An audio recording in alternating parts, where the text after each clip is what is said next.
Halo, selamat pagi semuanya. Semoga sehat-sehat semua ya. Baik, kita akan langsung lanjutkan pelajaran kita tentang neraca bahan, melanjutkan materi sebelumnya minggu lalu. Kali ini kita akan membahas tentang 10 langkah strategi penyelesaian persoalan neraca bahan menurut Unlanders. Ini yang ada dari literatur. 10 langkah itu yang pertama adalah gambar sebuah skitsa proses. Tentukan sistem dengan sebuah batas sistem. Sketsa proses itu bisa berupa kotak atau lingkaran, tapi ada arah yang masuk dan keluar. Mungkin bisa kita lihat contoh sebelumnya ya, seperti ini. Prosesnya ini pengeringan, ada yang masuk, ada yang keluar. Ini gambar proses namanya. Sketsa gambar proses. Ini langkah pertama. Kemudian yang kedua, beri nama laju tiap arus dan komposisi yang bersangkutan dengan simbol. Seperti contoh juga tadi. Nah, ini ada simbol yang tidak diketahui dengan simbol yang diketahui ditulis diketahui. Itu langkah kedua. Kemudian yang ketiga, letakkan dalam gambar semua harga yang diketahui untuk komposisi dan laju tiap arus. Jika perlu, hitung komposisi tambahan dari data yang ada, atau paling tidak identifikasi semua parameter yang diketahui dalam beberapa cara. Maksudnya adalah bahwa semua yang diketahui ditulis di gambar itu, diletakkan di gambar. Contohnya ini tadi, ini yang diketahui, diletakkan di sekitar gambar ini, di sekitar arusnya yang masuk atau yang keluar. Kalau perlu, dicari terlebih dahulu. Yang bisa diketahui terlebih dahulu, dihitung, lalu ditaruh di gambar itu. Jadi tidak sekedar apa yang disebutkan di soal, tetapi mungkin ada hal yang perlu dihitung terlebih dahulu, sebetulnya bisa diketahui. Lalu ditaruh di gambar di situ. Kemudian yang keempat, tentukan basis. Selalu menentukan basis ya, langkah ini penting. Kemudian 5, membuat daftar simbol tiap harga yang tidak diketahui. Kalau yang 3 itu diketahui, yang 5 itu yang tidak diketahui apa saja. Yang tidak diketahui itu dengan simbol. Lalu buat daftar jumlah persamaan bebas yang dapat ditulis. Pastikan bahwa persoalannya mempunyai penyelesaian unik. Jika tidak, cari lebih banyak informasi untuk memeriksa asumsi Anda. Penyelesaian unik itu artinya bahwa persamaan neraca bahan yang kita buat itu mempunyai penyelesaian, gitu aja prinsipnya. Penyelesaian unik artinya jawabannya hanya satu, bukan beberapa kemungkinan jawaban, gitu ya. Kemudian yang 7, pilih seperangkat persamaan neraca bahan yang sesuai untuk digunakan menyelesaikan soal. Jadi kalau ada beberapa persamaan, pilih yang bisa digunakan untuk menyelesaikan soal. 8, tentukan apakah persoalannya dapat diselesaikan dengan penjumlahan atau pengulangan langsung atau perlu persamaan simultan.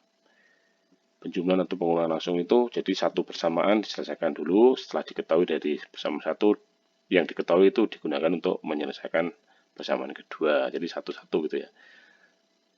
Atau yang dengan persamaan simultan, jadi nggak bisa satu-satu, kedua persamaan itu kalau ada dua persamaan harus digunakan bareng dengan metode substitusi atau eliminasi. Ini pernah kita praktekkan sebelumnya, atau di matematika juga ada.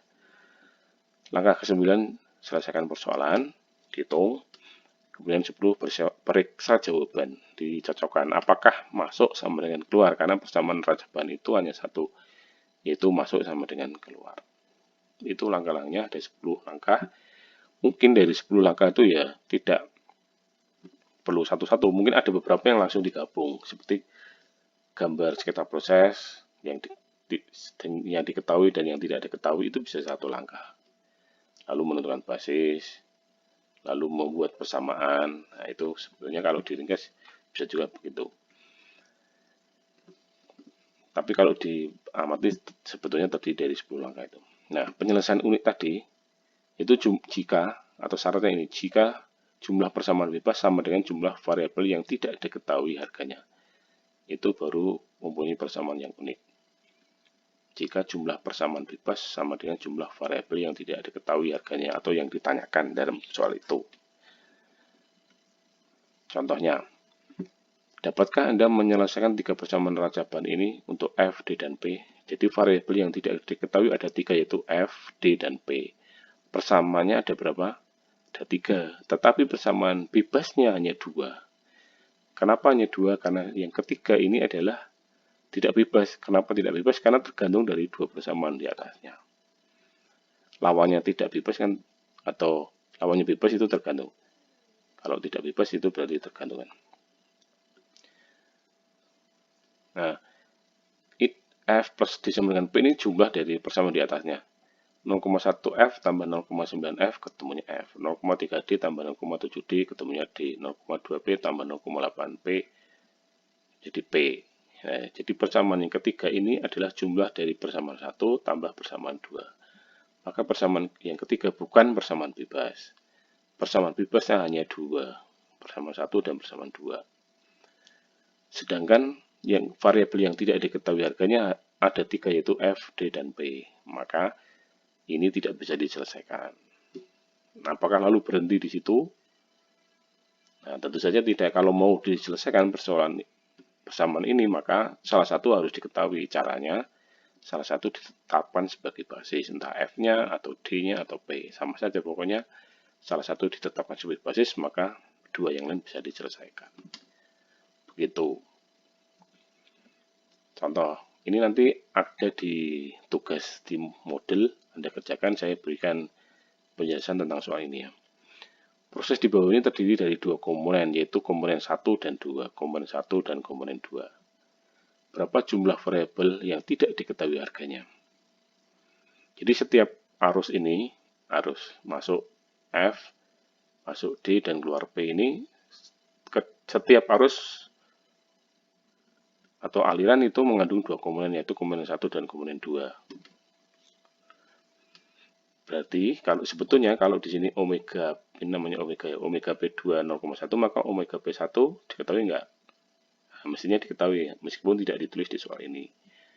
Kalau omega D1 sama dengan 0,1, maka omega D2 diketahui enggak? Mestinya diketahui, tetapi tidak ditulis di sini. Nah, itu saya sudah memberikan clue-nya ya. Jadi F yang variabel yang tidak diketahui sudah pasti F, P, dan D.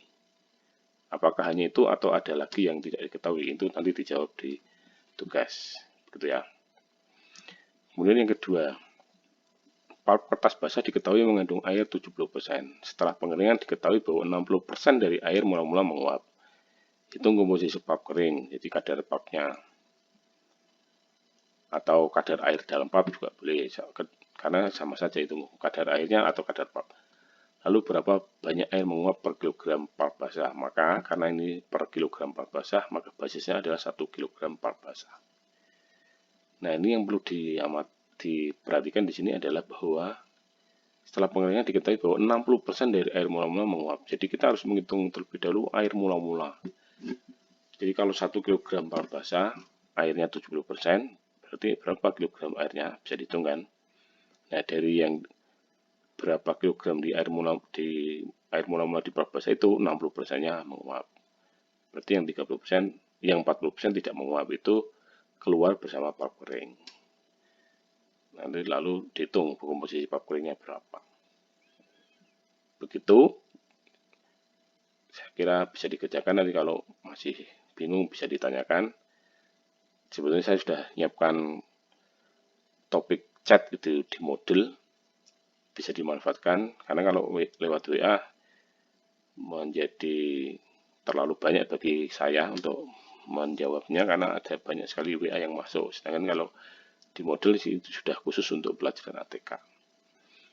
Demikian yang dapat saya sampaikan untuk pagi ini. Selamat mengerjakan latihan soal di model. Tuhan memberkati.